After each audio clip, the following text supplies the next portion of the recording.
Hi, this is Scott Miller. Welcome to my Top Performance blog. I am pleased today to have with me three members of the management and supervision staff at from Gladsaxe Kommune, which is a municipality just outside of Copenhagen, Denmark. And if you've been watching my posts, you know that Denmark is on fire in terms of implementing FIT. And one of the groups that started the fire are right here on this call today.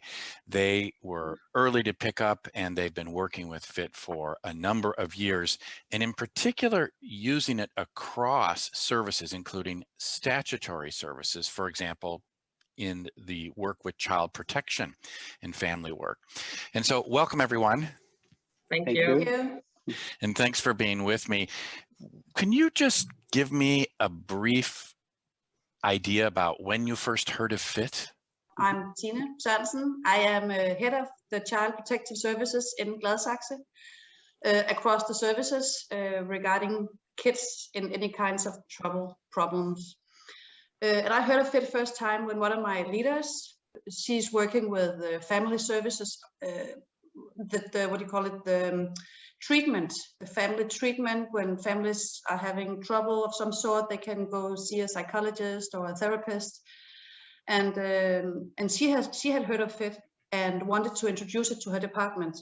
And I thought it sounded terrific. It was interesting to have this view at yourself as a therapist and asking the client, how was it, how are you doing, and have them speak up their voice about their own situation. So I thought it was interesting, and she was so clever, so she invited me to Chicago.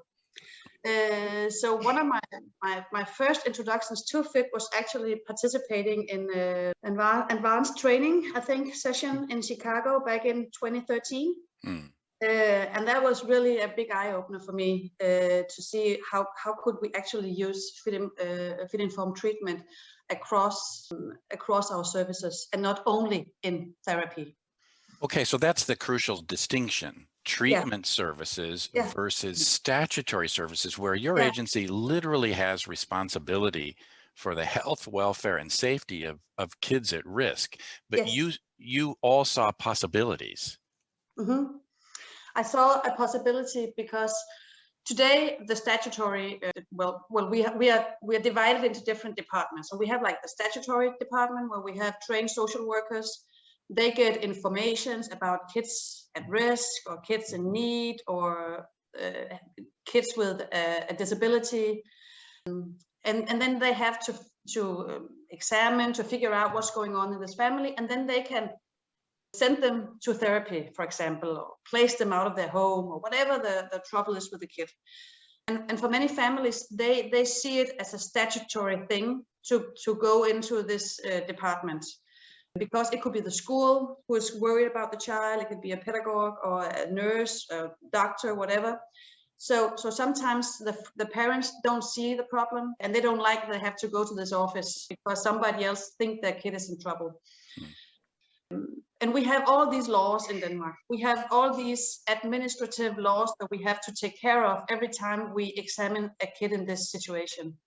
So what I thought could be interesting was to see, could we actually work with the families and the children and the person who is worried about the child within FIT, instead of doing all these administrative workarounds. So that's how it started. We started looking into, could that even be a possibility?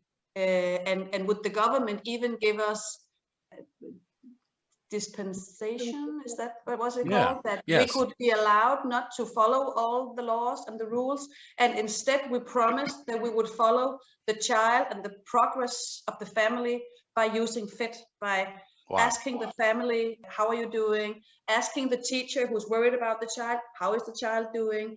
Continuously follow up on the progress of the kid, instead of having to cross out all these questions that didn't do anything good for the child. Right.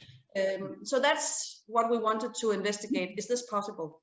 And I want to come back to this thing you mentioned about getting special dispensations, because Child Protective Services is highly regulated. I think because people are worried about children dying. Exactly. Or being abused. So the laws, I think, are well intentioned. Sometimes they get in the way of perhaps helping at times. What I'd like to first get a sense of, either from you, Rasmus, or Märtha, what were your impressions about the implementation possibilities? Was this going to be simple or easy? What was your sense about this when you started to hear the FIT message? My name is Rasmus Møller, and I'm the project manager of the FIT implementation throughout the Gladsaxe. I'm speaking to the right person then. Yeah, the idea came up about could we take this to the statutory services as well, and of course we had a lot of discussions, and a lot of we decided really early on. I believe it was in 2014 that we would get together a group that could try it out at first. So we started to work with only people who were fit friendly, or that thought that this was a great opportunity to work in a different way. But of course because this had never been done before, so we were, of course, we had to think all the thoughts ourselves, and to be sure that we didn't fail, or that we just failed a little bit, so we could take it back and then go on again. Yeah. But of course there were a lot of I'm in this in a huge network with only fit nerdy people, people who are very happy about fit, and most of them they thought of it as a great new great next step for to take feedback informed work.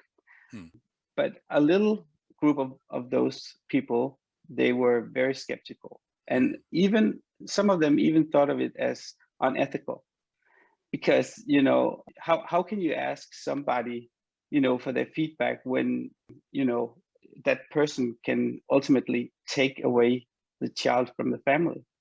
So that was those kind of questions that we had all the time. And of course we were very careful about how we could work with this, because but we saw it as a great opportunity to take back social work on the right path, as we thought of it, because we thought of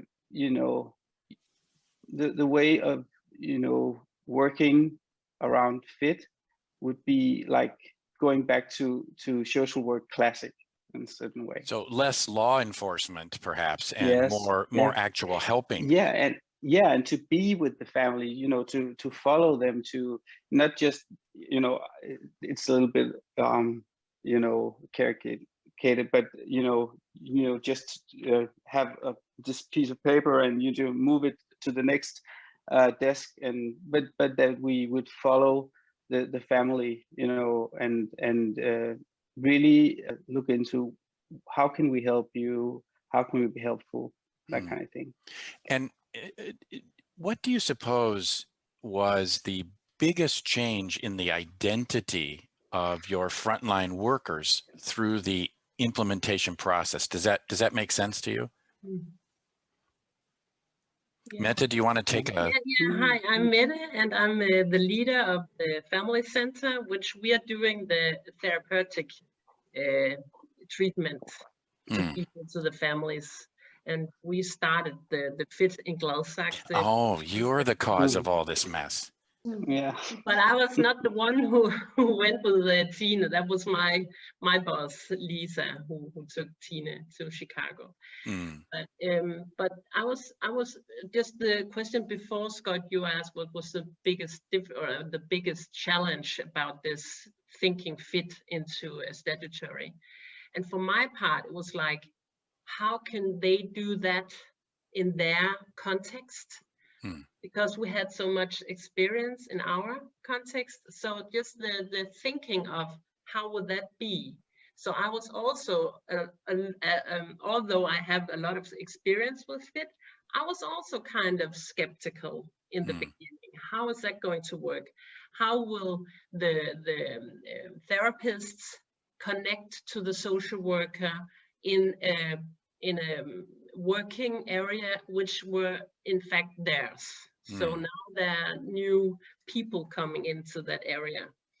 But okay, all my thoughts and so has been totally, what do you call it? Faldt helt til jorden. Completely dropped to the ground. Yeah, to the ground. So yeah. Perfect. So if you had to identify something that you did not anticipate that was really difficult in your implementation, that anybody thinking about implementing in a statutory service, what would that realization or insight be?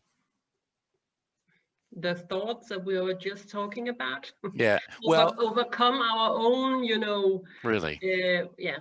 In fact, that is the worst or the most biggest thing to overcome. Interesting. And may I add that fit is, always much bigger than it looks like, because, obviously it looks like two small scales and what's the big fuss, right? Right. But it's a complete change of culture. And of course, that's the thing in statutory work as well. Some of the workers in statutory work, they were very, frightened, that because they always used to tell us, but we're not therapists. What if we open this box and we can't close it again? Kind of thoughts. And of course, we took care of that, and it was really great that people just spoke up about what they were afraid of. But really, to encourage them in, you're trained to do this, to be there in the front line and to ask people questions and to give them some care, or give them a shoulder or whatever. That's not rocket science. Right. That's just to be there and to ask them, how are we working together, or does it make any difference in your life? So we had to take off a little of this fit is made for therapists thing, that we had to take it down and say, okay, no, but you are helpers as well. You're in this business also because you want to make change in people's lives. And I think most of the people really have, they are really happy about this change now. And that's what I was going to ask, because you mentioned something about the culture, and that fit really is, in a way, it's deceptively simple, but we're talking about, when successful, you shift the culture within the organization as opposed to just use two measures. So what cultural change, if you have you seen at Gladsaxe Kommune and within the agencies? I would say that we have seen social work taken to the next level. And when social work, that's the frontline workers in Gladsaxe, but we have seen them take it to the next level. And I can completely agree on that. They said many of them were very afraid of taking in fit because they weren't therapists, and kept on saying we are not therapists. And I remember asking you, Scott, when you were in Denmark once many years ago, what is treatment? Because everybody was talking about therapy and treatment, and that's where you can use fit. So I remember asking you, tell me, what is treatment then? And I remember you telling me, well, if you have a conversation with somebody, maybe that could be defined as treatment. And actually that's been sort of our go-to sentence, so that we don't make fit a big therapeutic thing. We make it a way of checking in. How are you doing? We are having people, the families in Gladsaxe and the children especially, are a lot more, they own their own cases now, or they feel what is the use? They feel attached to their case in a different way now, because we ask them continuously, how have you been doing since last time? How was school? How was family? All the questions we ask in the ORS. So it actually helps the families decide, what are we going to talk about? I have had social workers come tell me that now they can suddenly engage in a conversation with a child where the child is normally wearing a hoodie and sitting under the table and not interested. But having this iPad and this scale as an introductory question opens up a completely new world, or it gives another third thing to talk about that gives them opportunity to talk with a child or to engage with a child in a way they haven't done before. I have this very specific example where you can go out and you come as a social worker and you have a certain agenda. I'm pretty sure that this kid has just lost his mom. Now he doesn't know where he's going to live. And I'm pretty sure I know what he's going to talk about. And I had a social worker, she didn't even want to use the ORS because she thought it was too intimidating coming into him sitting on his bed and his mom had just died. And now she was going to ask him to score on this scale because she thought everything in his life is a mess right now. He hates his school, he hates his family, he hates everything because his mom just died. But she ended up doing it. And it turns out that school was fine, family was fine, he had a high score on that. Because he wanted to stay in his school despite his mom died. He wanted to live with his aunt instead of his dad who lived in another part of the country. But suddenly she could talk to him about things she didn't expect because that was not what she thought would be important to him. But because of it, she actually helped this kid a lot that day instead of, what do you call it? Assuming a lot. Projecting her own thoughts into him or her way of feeling into him. Wow. And those are some of the stories that our frontline workers share with each other, share with us as management, that is giving FIT a complete new life and giving everybody a feeling of, I want to be part of this. I want this as well, because they've been social workers for a reason. They want to help people actually, even though it sounds a bit corny. But that is why we all have become social workers. And this has actually been a way for them to do it. So we see now that our social workers, our frontline workers, they are actually engaging with the families and with the children, especially in a completely new way, because we actually talk about what is important for them. And are you seeing an impact on, for example, turnover rates of your social workers, more of them staying on the job or less changing of jobs, sickly, any data like that? Yeah, for the earlier, we constantly had the people resign, or what do you call it, quit their jobs and find new jobs. And it was very difficult for us to keep them on. For the last 2 to 3 years, where FIT has been a very important tool, we actually hardly see anybody quit their job anymore. We have the same social workers on staff. It's a very, I don't know what the word is in English, but we have this what do you call it, turnaround of workers. We don't see that anymore. Our sick rate, earlier we had 4.5% sick, people being sick off work. Today we are less under 2%.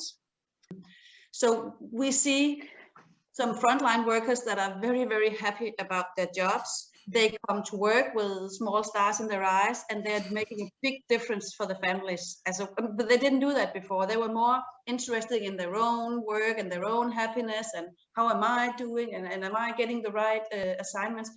It's not about that anymore. It's about the children. It's about how do we go to work every day and make the most for these kids. And when you meet that as a family or as a child, you feel helped in a complete different way. Yeah.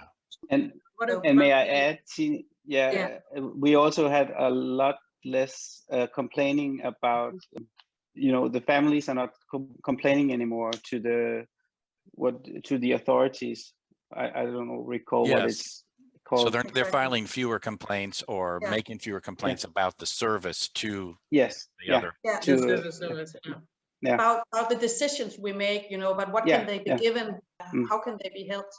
And another thing we have seen within the last 2 years is in Denmark, if you want to take away a child and place them in another home and the parents don't agree on it, and we go to court, we have now half the amount of families where we do that we did 2 years ago, because we can now, the way, but it's not because we don't place the kids anymore, but the dialogue we now have with the families, the way we are able to engage the families in understanding the problems of their child and why we need to help them in a different way than the parents, actually make the parents agree on the kids living another way in another place.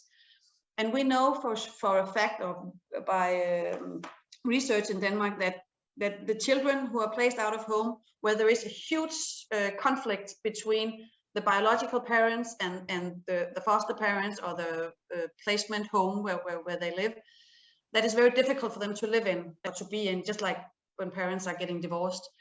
So that we can like we have half made this right. only.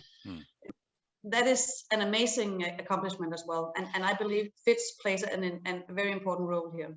Okay, so I don't think I'm wrong if I say that initially implementing FIT looks like a small hill. When you climb the first hill, there's a giant mountain that seems very steep. Am I right about this? Sure.